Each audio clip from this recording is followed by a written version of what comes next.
আসসালামু আলাইকুম। 10 মিনিট মাদ্রাসায় আপনাকে স্বাগত। অবিবাহিত মেয়েদের জন্য 11টি অমূল্য নসিহত। আল্লাহ পাক রব্বুল আলামিন মেয়েদের আদর ও স্নেহে থাকার জন্য দুনিয়াতে পাঠিয়েছেন। একটি মেয়ের লালন পালনের দায়িত্ব তার বাবা, ভাই, স্বামী বা ছেলের উপরে থাকে। দুনিয়া সকলের জন্য পরীক্ষা কেন্দ্র। বিয়ের আগের সময়টুকু মেয়েদের জন্য অনেক সহজ হলেও বিয়ের পর থেকে তার জন্য প্রকৃত পরীক্ষা শুরু হয়। স্বামী ও সন্তানদের নিয়ে মেয়েদের জীবন এক বড় পরীক্ষা। যে কোনো ক্লাস তার পরবর্তী ক্লাসের জন্য প্রস্তুতির সময়। অবিবাহিত মেয়েদের নিজেকে এমনভাবে তৈরি করা উচিত যেন সে তার বিবাহিত জীবনের পরীক্ষায় উত্তীর্ণ হতে পারে। অবিবাহিত মেয়েদের জন্য 11টি অমূল্য নসিহত। নম্বর 1, সর্বপ্রথম নিজেকে পর্দায় আবদ্ধ করতে হবে। নিজের সৌন্দর্যকে ঢেকে রাখতে হবে। পুরুষরা মেয়েদের কাঙ্গাল। একটি মেয়ে বেপর্দা হলে রাস্তার সকল পুরুষ তার দিকে তাকাবে এবং কেউ কেউ মেয়েটিকে নিয়ে খারাপ চিন্তাও করে বসবে। এতে এই পুরুষগুলো যেমন গুনাহগার হয়, মেয়েটিও সমানভাবে গুনাহগার হয়। পর্দা মানে হলো কোনোরূপ নকশাবিহীন ঢিলেঢালা সম্পূর্ণ কালো বোরকা, চোখসহ সমস্ত মুখমণ্ডল ঢাকা, হাত মোজা ও পা মোজা সহ, এবং মেয়েরা অবশ্যই একাএকি ঘর থেকে বের হবে না। পর্দা কোনো মেয়েকে বঞ্চিত করে রাখা নয়, মেয়েরা মূল্যবান বলেই পর্দা করতে হবে। এই ব্যাপারে বিখ্যাত বক্সার মুহাম্মদ আলী তার মেয়েকে কিছু কথা বলেছিল। তা হলো, হেনা, আল্লাহ পাক যা কিছু দুনিয়াতে মূল্যবান বানিয়েছেন তা সব কিছুই ঢাকা থাকে এবং সহজে তা অর্জন করা সম্ভব নয়। বলতো হীরা কোথায় পাওয়া যায়? মাটির গভীরে, ঢাকা এবং সুরক্ষিত থাকে। বলতো মুক্তা কোথায় পাওয়া যায়? সাগরের গভীরে, ঝিনুক অভ্যন্তরে ঢাকা ও সুরক্ষিত থাকে। তারপর তিনি আমার দিকে খুব মনোযোগ দিয়ে তাকিয়ে বললেন, তোমার শরীরটা খুব পবিত্র, যা হীরা বা মুক্তা থেকেও অনেক বেশি মূল্যবান, তাই নিজেকে ঢেকে রাখো। নম্বর 2, স্কুল, কলেজ ও ইউনিভার্সিটিতে পড়াশোনা করে মেয়েরা দিনহারা হয়ে বড় হয়, বেপর্দা হয়। নারী স্বাধীনতার নামে মেয়েদেরকে স্বামীদ্রোহী বানানো হয়। ঘরের পবিত্র জীবনের পরিবর্তে বাইরের পণ্য হিসেবে ব্যবহৃত হয়। এক স্বামীর আদরে থাকার পরিবর্তে বাইরে হাজারো পুরুষের জন্য মজা দেওয়ার বস্তুতে পরিণত হয়। কখনো বাসের কন্ডাক্টর হাত ধরে তাকে বাছে তুলে মজা পায়। বাসের ভিড়ে পুরুষ যাত্রীরা ইচ্ছা করে ধাক্কা দিয়ে মজা পায়। কিংবা বর্তমানে ছাত্রছাত্রীরা প্রেম করার নামে পাশ্চাত্য সভ্যতা বা হিন্দি সিনেমার অনুকরণ করে জিনা করতে শুরু করেছে। আর এই সব প্রেম যেহেতু স্থায়ী সম্পর্ক নয়, তাই অনেক ক্ষেত্রেই মেয়েরা নিজেদের সতীত্ব হারিয়ে বসে এবং পরবর্তীতে স্বামীকে ধোঁকা দেয়।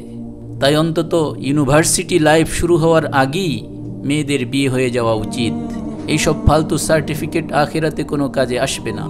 দেশের লক্ষ লক্ষ ছাত্রীরা যদি কলেজ ইউনিভার্সিটির পড়াশোনা ত্যাগ করে ঘরে বসে যেত এবং বিয়ে করে সংসার শুরু করে দিত, তাহলে সমাজে জিনা, বেবিচার ও ধর্ষণ প্রায় বন্ধই হয়ে যেত। নম্বর 3, গুনাহ থেকে নিজেকে মুক্ত রাখার খুব চেষ্টা করা চাই। কে আছে যে আজ এখন থেকে নিয়ত করবে যে এই মুহূর্ত থেকে আমি আর কোনোদিন গান শুনব না? আল্লাহ পাক জান্নাতে নিজের পর্দা সরিয়ে তাকে সূরা আর রহমান তিলাওয়াত করে শোনাবেন। নবীজি সাল্লাল্লাহু আলাইহি ওয়াসাল্লাম তাকে সূরা ইয়াসিন তিলাওয়াত করে শোনাবেন। এর থেকে বড় পাওয়া আর কি হতে পারে? আর গানের তাল বিপরীত লিঙ্গের প্রতি আকর্ষণ সৃষ্টি করে। তাই সকলে নিয়ত করো, আজকের পর থেকে আর কোনোদিন গান শুনবে না। নম্বর 4, টিভি দেখা বন্ধ করো। আজকে থেকেই নাটক, সিনেমা থেকে তওবা করে ফেলো। অনেকে বলতে পারে, তাহলে সময় কাটাবো কি করে? ইসলাম নিয়ে পড়াশোনা শুরু করো, এতে সময় কেটে যাবে, এলেম হাসিল হবে এবং দ্বীন শিক্ষা হবে। তবে কে কি পড়বে তা অবশ্যই একজন উস্তাদের সাথে পরামর্শ করে নিতে হবে। নম্বর 5, ফেসবুক, হোয়াটসঅ্যাপ, ইমো বা এ ধরনের অ্যাপ ও সাইটগুলো পরিহার করা চাই। অনেক সময় বিদেশে থাকলে বা আত্মীয় স্বজনরা বিদেশে থাকলে নিতান্ত প্রয়োজনে এগুলো ব্যবহার করতে হলেও সেখানে নিজের কোনো ছবি রাখবে না, কোনো ছেলে বন্ধু রাখবে না, বা ছেলেদের সাথে চ্যাট করবে না, ছেলেদের সাথে ভিডিও কল করবে না, সেলফি তুলবে না, বান্ধবীদের সাথেও ছবি তুলবে না।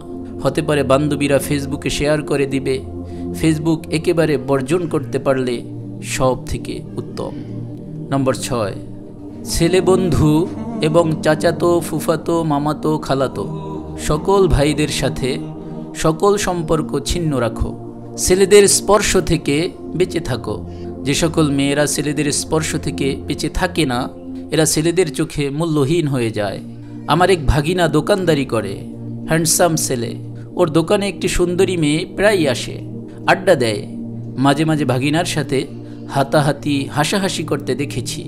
আমি ভাগিনাকে জিজ্ঞাসা করলাম, কিরে তুই কি এই মাইয়াটারে বিয়ে করবি? সেমড়া আমাকে জবাব দিল, মামা এগুলো আড্ডা দেওয়ার লাইগা, বিয়ে করার লাইগা না। নম্বর 7, মেয়েদের হায়েজ থেকে মুক্ত হওয়ার পর পাক পবিত্র হওয়ার দিকে খুব খেয়াল রাখা চাই। গোসলের মাধ্যমে শরীর পাক হয়। এই গোসলের সময় এমনভাবে কুলি করতে হবে যেন গলার হলক পর্যন্ত পানি পৌঁছে। নাকে পানি দিয়ে এমনভাবে পরিষ্কার করতে হবে যেন নাকের নরম হাড় পর্যন্ত পানি পৌঁছে। চুলের গোড়ায় ও শরীরের সমস্ত অংশে পানি পৌঁছা জরুরি। তাছাড়া মেয়েরা প্রস্রাব করার পর পানি দিয়ে নিজেকে ধুয়ে নেবে এবং টয়লেট পেপার বা কাপড় ব্যবহার করে নিজেকে শুকিয়ে নেবে। প্রতি মাসে শরীরের অবাঞ্ছিত লোম উপড়ে ফেলতে হবে। কোনোভাবেই 40 দিন অতিবাহিত করা যাবে না। নম্বর 8, গীবত ও মিথ্যা থেকে তওবা করে নিতে হবে। মেয়েরা একসাথে হলে অনেক বেহায়াপনামূলক কথাবার্তা বলে। বিবাহিত মেয়েরা নিজের স্বামীর দোষ ত্রুটি অন্য মেয়েদের সাথে আলোচনা করে। এগুলো থেকে তওবা করা চাই।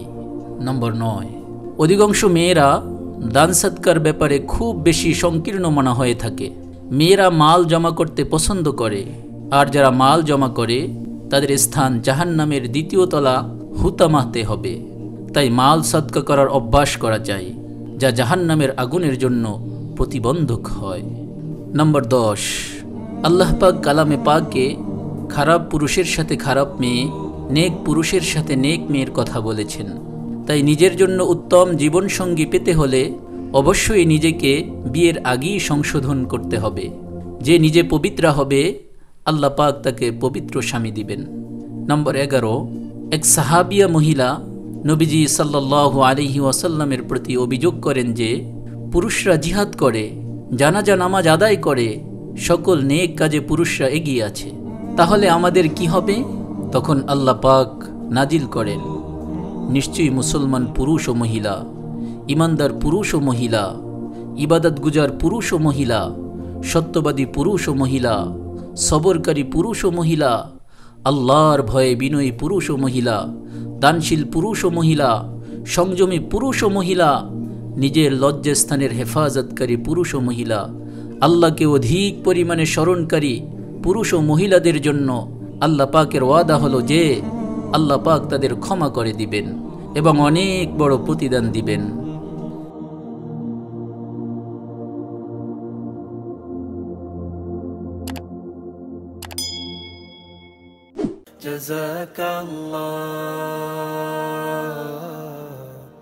জাযাকাল্লাহ।